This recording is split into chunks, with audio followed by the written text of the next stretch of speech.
What is up? It is Saturday.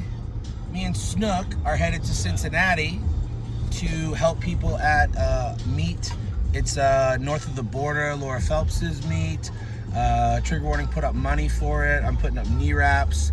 So usually we start the vlogs on Monday, but since it's been such a crazy week, buying the gym and doing all that shit, started on Saturday, so fuck it. Yeah, so we're driving down in snow, which Snooky's like really excited to drive in the snow. He specifically is excited. But first it's Chick-fil-A, then the bank, then it's drive time. Let's fuck it. From one of the other crews, you know what I mean? Nothing I'm aware of.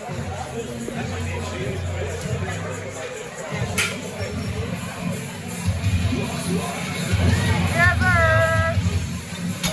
up!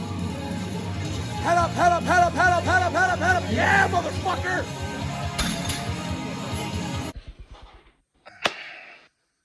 Alright, so it is the morning after north of the border. I obviously didn't compete, but I was out there. We sponsored the meet, put up some money and some wrist wraps. My voice is fucked from screaming and yelling and like literally talking from the moment I walked in the door until the moment I left. Really cool meet. Laura always puts on great events down at the sweatshop in Cincinnati or Blue Ash or whatever. But yeah, it was a really good day. All of the Trigger Warning people crushed.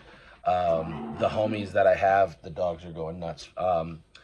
The homies that I have that aren't Trigger Warning, they all did great as well.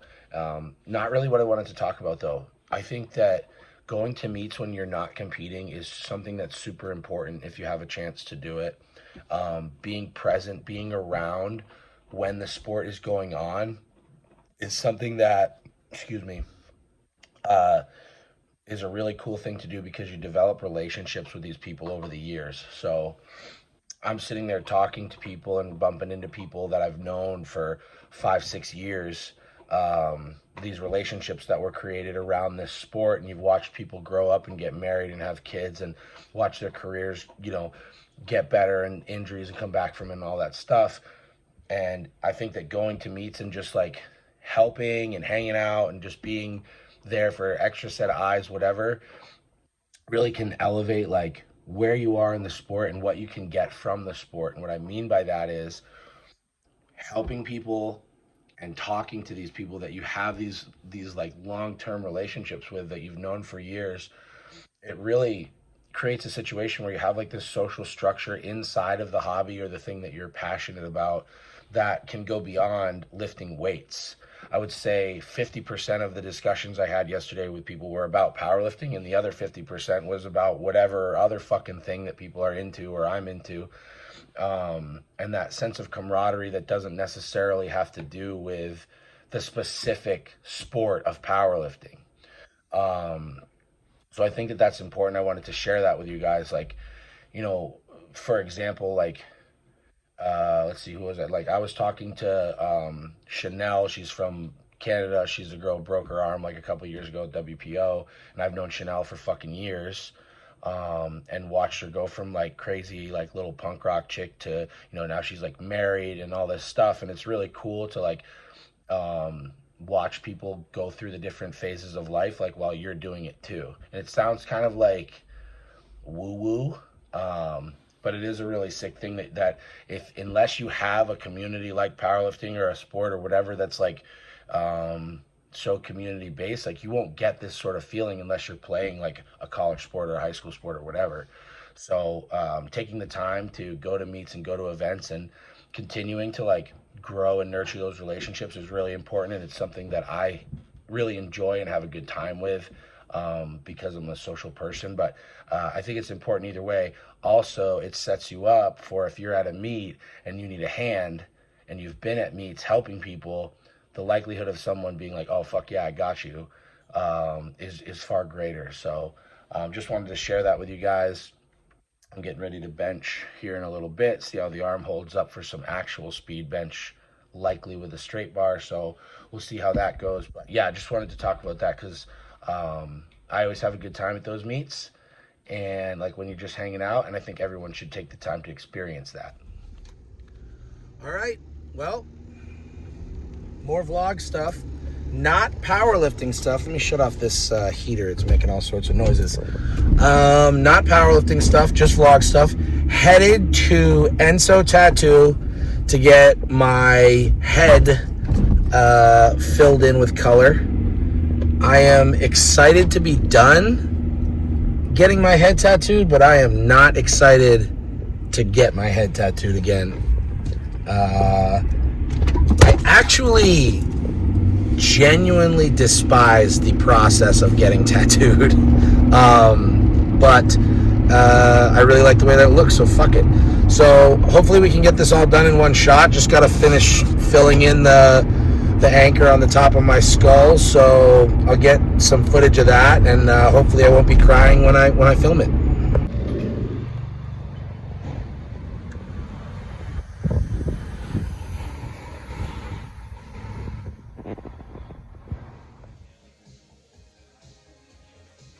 About halfway.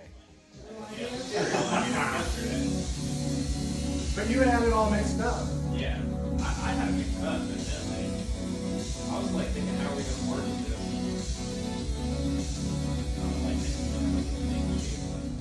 Well, I'm headed back home now. Head is finished. It was miserable. It was very difficult to get through, but I was just on the phone with Val, and I was talking about how, like, part of why I hate getting tattooed, but I think the reason that I forget about that I really like is, like, having the first 10 minutes you're sitting there being like, I don't know if I'm going to be able to fucking sit through this. And then being able to get through it and having, like, really cool artwork on you forever. Like, I think being able to get through those tough moments is something that I think is really important to, like, push yourself through, for me anyway.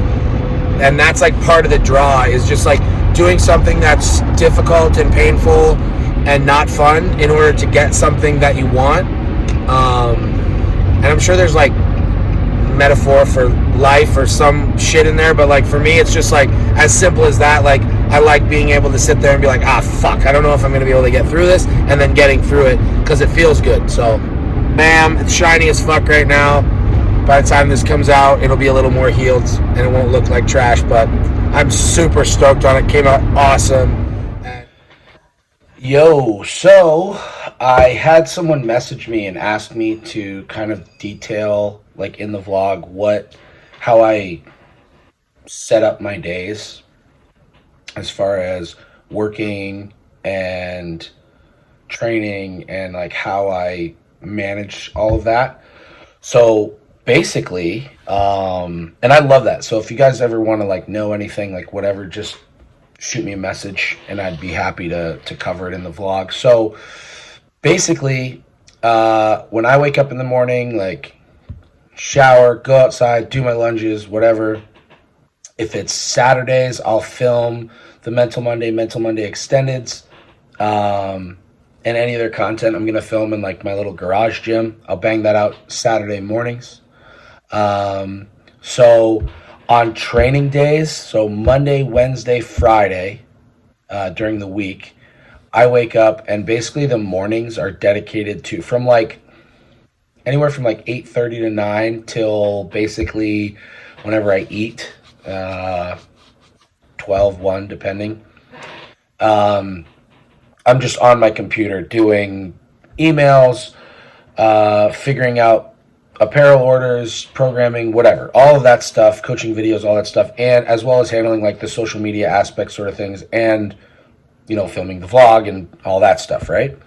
I try to get that stuff done in the morning because I find that I'm more productive then. And then I'll eat more work before I take a nap, before I train. Then I'll go train, then come back and eat, and usually do a little more work before I go to bed. On off days, that's when I'll, like, Tuesday, Thursday is usually when I'll, like, run around if I have errands to run, grocery shop, all that stuff.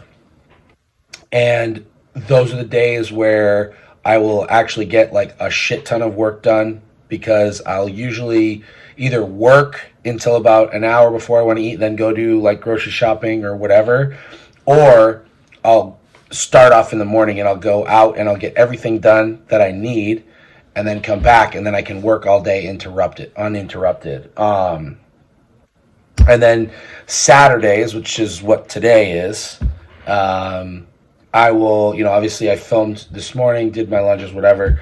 And then it's basically Saturdays, like all programming. Like I'll just sit down and do all of the programming that I need to for the following week. I try to get a couple weeks done at a time, but that usually doesn't happen because it is pretty intense. It's a lot of writing. And then throughout the day, I will do stuff, whatever. I try to relax on Saturdays if I'm going to golf, if I'm going to whatever, but that doesn't happen very often because I'm kind of a workaholic. So I'll, unless I'm golfing or I have a specific thing I've scheduled, I usually work for most of Saturday, even though I pretend like I'm relaxing. I'll sit with my computer in my lap, might, have a hockey game on or whatever, and then go from there. But I'm definitely like working throughout the day. So that's sort of like how I manage things. Like I prioritize, work and training are basically the same priority level, and then everything else kind of like falls after that. And I try to get stuff done as much as I can in the morning. That's something that actually Andy from Norse Fitness was someone who kind of keyed me in on that. He's like, dude, get everything done in the morning and then you have the rest of the day, right? Because as the day progresses, we get less and less productive. Most people. Some people are more productive at night, whatever. And then also, Corey Gregory is another guy who kind of got me keen to that, where he's like, dude, if you get it all done in the morning, you have more time for your own shit or whatever. So that's how I kind of schedule my days. And yeah, like I said, this week hasn't been crazy interesting. It's just been another one of those things where, got a chance to go to a meet, got a chance to do all that stuff. But realistically, I'm wearing the same shirt, oddly enough, as the last time I did one of these sit-down talks. So I swear to God, I washed this thing. Anyway, yeah. So I hope that's helpful in showing you guys how to like manage those things and prioritize. And I'm also big on lists. So I'll write a list before I go to bed of what I need to do the next morning. And that's very helpful because it's really like satisfying, like checking something off, and it helps keep me motivated going through the day. So yeah, that's how I work my work weeks. All right, that's all we got for today, guys. Thank you so much for watching the TWC Stay Hated vlog. If you haven't already, make sure that you subscribe to the YouTube channel so you can keep getting content like this. Also, if you haven't checked out the Patreon page, that's a great thing to look at. There's tons of loyalty rewards, all sorts of shit in there, a bunch of different subscription levels. There'll be a link in the description for that. Check out the Instagram page, trigger_warning_conjugate. There's all sorts of content on there. There's free programming that I post weekly, all sorts of stuff. And finally, make sure that you check out the podcast, the TWC Stay Hated podcast. It's available on iTunes, Spotify, Google Play, all that good stuff. Thank you guys so much for supporting the page. If you need anything, please reach out. And as always, stay hated, motherfuckers.